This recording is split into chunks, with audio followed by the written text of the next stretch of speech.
In the mountainous heart of Lebanon, where the sky meets the rugged mountains, a child was born destined to become a beacon of spirituality and holiness.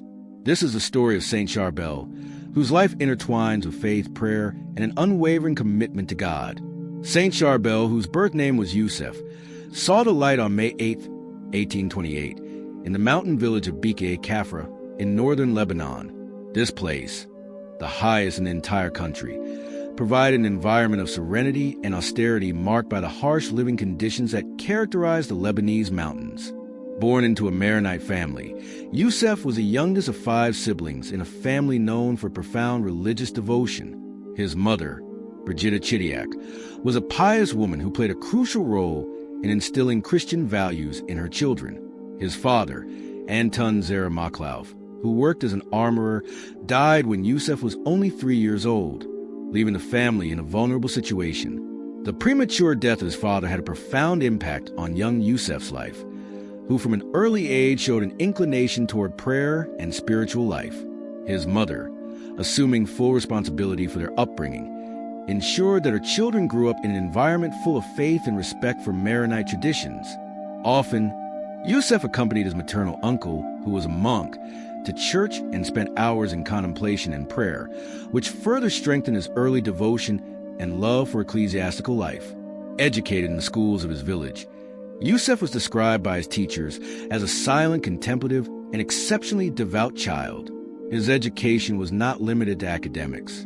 From a very young age, he learned about hard work and self-sufficiency, caring for livestock and helping with agricultural work, common practices in the rural life of Kafra. These activities not only forged his character, but also provided him with moments of solitude that he used for reflection and prayer. Life in Kafra, though marked by simplicity and material scarcity, was deeply rooted in community and faith. This environment helped shape Yusuf's youth, giving him a strong sense of belonging and a deep commitment to the Christian values that would define his path to sainthood. From very early on, Yusuf stood out for his religious fervor, his desire to serve, and a clear vocation toward monastic life, which he would finally embrace with full conviction and dedication. Yusuf Makhlouf grew up imbued with the values of his Maronite faith in an environment where spirituality permeates every aspect of daily life. As he approached adulthood, he felt an inescapable calling that led him to contemplate deeply his vocation. This interior process was strengthened thanks to his life in Kafra, surrounded by nature and marked by daily religious practices that connected him with the divine. At the age of 23, after a youth of reflection and prayer, Yusuf made a decision that would change his life forever. He left his home to seek monastic life. Saying goodbye to his family with a mixture of pain and hope, he first went to the monastery of Our Lady of Mayfalk, but then moved to the monastery of St. Maron in Anaya, where he felt more in tune with the rigors and austere life he sought. There he adopted the monastic habit and began his formation in religious life, a choice that solidified his commitment to serve God and to live according to the principles of renunciation and sacrifice that the gospel promotes. Yusuf's choice to follow the monastic path was not only an affirmation of his faith, but also an act of courage and profound conviction. Despite the expectations of his community and family, who might have seen it more beneficial for him to continue with secular life, Yusuf dedicated himself fully to his religious vocation, establishing a model of spiritual surrender that would resonate with many in the years to come. When the time came to profess his monastic vows, Yusuf chose the name Charbel in honor of Saint Charbel, a Christian martyr of the 2nd century known for his unwavering faith and supreme sacrifice in the face of Roman persecution. This name not only symbolized his desire to emulate the virtues of that saint, but also reflected his own determination to live a life of complete dedication and sacrifice to God. The choice of this name was deeply significant, marking Yusuf's transition from his former secular life to his new identity as a Maronite monk. Taking the name of martyr also revealed his commitment to the path of holiness, a path he knew would be full of challenges and trials, but also a profound spiritual communion and divine love. Saint Charbel spent the final years of his life in seclusion, retiring to a hermitage near the monastery of St. Maron in 1875 to deepen even further his life of prayer and contemplation. During this time, he lived in even more austere conditions, dedicating himself almost exclusively to prayer, fasting, and meditation on the scriptures. His life in the hermitage was marked by a strict and solitary routine that sought a more intimate and continuous union with God.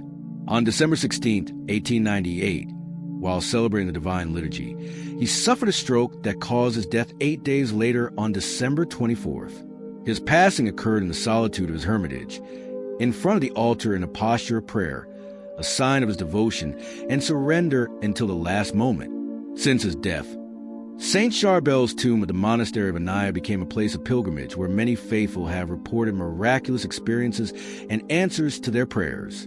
It is said that during the 45 days following his death, a bright light emanated from his tomb each night. This fact attracted the attention of monks and pilgrims, who interpreted the light as a sign of his holiness and celestial presence.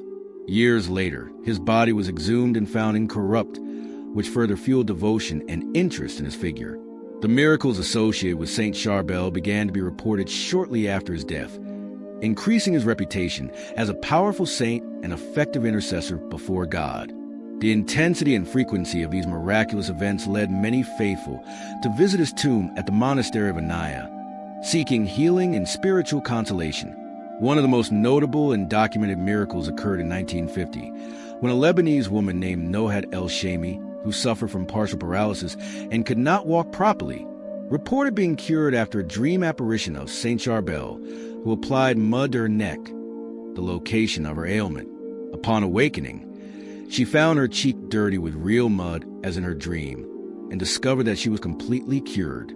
This miracle was one of the main ones considered during his beatification process. Another extraordinary case involved a young blind woman who recovered her sight after praying at Saint Charbel's tomb. The story tells that after a prayer, she felt an intense heat around her eyes and miraculously could see again. This event, like many others, was carefully investigated by ecclesiastical authorities as part of the canonization process.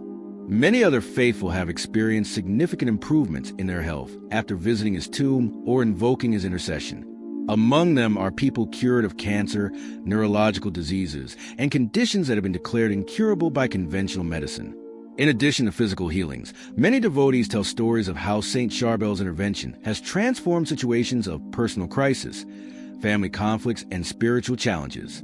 In moments of desperation, faithful from around the world have found in him a spiritual guide who offers peace and direction. Saint Charbel's ability to touch people's lives beyond geographical and cultural borders is a testimony to his powerful intercession and his wide reach as a saint. The veneration of Saint Charbel has transcended Lebanon's borders, reaching a global scale. His tomb continues to be a center of pilgrimage not only for Maronites but for Christians of all denominations, as well as for people of other religions, reflecting his capacity to unite believers in search of consolation and miracles. Annually, on July 22nd, his feast day attracts thousands of pilgrims from around the world who come to seek his intercession, share their stories of faith, and participate in the prayer rituals and celebrations held in his honor. To this day, miracles attributed to Saint Charbel continue to be reported, keeping his memory alive and reaffirming his status as a powerful intercessor in heaven. The continued appearance of new stories of miracles and conversions helps perpetuate his legacy and inspire new generations to seek his guidance and protection. The beatification process of Saint Charbel began in 1925, evidencing the profound impact of his life and the miracles attributed to him. He was beatified in 1965 by Pope Paul VI, a significant step that officially recognized his holiness and the power of his intercession. Canonization followed 12 years later on October 9, 1977, in a ceremony presided over by the same pope, consolidating his place as a saint within the Catholic Church. This recognition was a result of meticulous verification of miracles and testimonies, as well as his life of heroic virtue. Saint Charbel is venerated worldwide, but especially in his native Lebanon. His sanctuary in Anaya has become an essential pilgrimage site for faithful from around the world.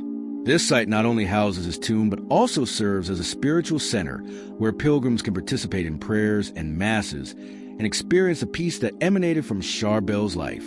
Additionally, his influence extends across several continents, with churches and chapels dedicated to him in countries as diverse as the United States, Mexico, Argentina, Australia, and more, reflecting his universal relevance in the Catholic calendar of saints.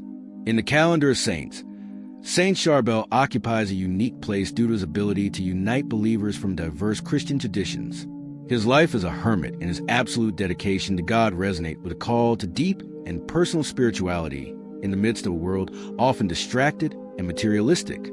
This makes him especially relevant in the contemporary context where many seek a model of purity and spiritual surrender.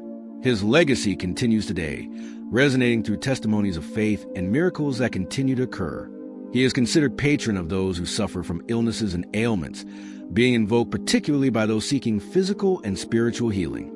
His figure is also a beacon of hope and strength for monks and those consecrated to religious life. Saint Charbel has also proven to be a figure of interest even outside the Christian community, with people of other beliefs who approach his story and find in it inspiration and consolation. Thus, his legacy transcends religious and cultural barriers, making his life a testimony of universal love, sacrifice, and devotion. The continued devotion toward him, evidenced by the influx of pilgrims to his tomb and the celebration of his feast day each year, is a testimony to the profound mark that Saint Charbel has left in the hearts of many around the world. With this profound reflection on the life and legacy of this beloved saint, we hope to have enriched your knowledge and strengthened your faith. May his story, marked by devotion and miracle, inspire your days and bring you consolation in times of need. May Saint Charbel intercede for you, guiding you toward a life of greater spirituality and love for your neighbor. If this account has left a mark on you, and you wish to delve deeper into stories of faith and devotion, we encourage you to subscribe to our channel. We will continue sharing inspiring stories of those who have dedicated their lives to holiness. Make sure to activate notifications to stay informed about all our videos and not miss any of our future spiritual explorations. Thank you for your attention and for being part of our community. We'll see you in the next episode of Santa Sanctorum.